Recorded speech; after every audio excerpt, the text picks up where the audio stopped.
சீமான் நாங்கள் போனதுலேருந்து நாங்கள் போய் கிட்டத்தட்ட ஒரு வார காலங்கள் ஒரு ரெண்டு நான் போய் 2 வார காலங்கள் இடையில அவர் வந்தார்.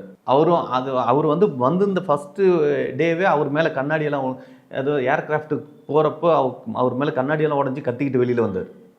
வெளியில் வந்து ரூம்லேருந்து வெளியில் வந்ததுக்கப்புறம் என்ன பண்ணலாம் அப்படின்னு சொல்லி இதுன்னுட்டு இருக்கிறப்ப ஆமாண்ணே அப்படின்னு இதெல்லாம் நடக்குது இல்லைடா, நீ ஏன்டா சொல்லலை?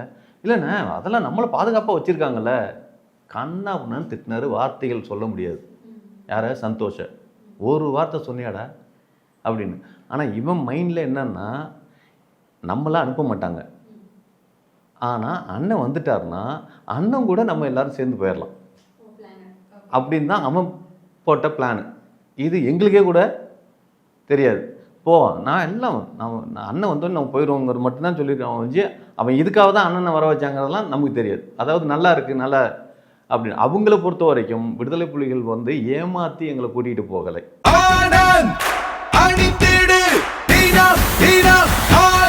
ஆனந்த் ஒரு சுகமான உள்ளாடை.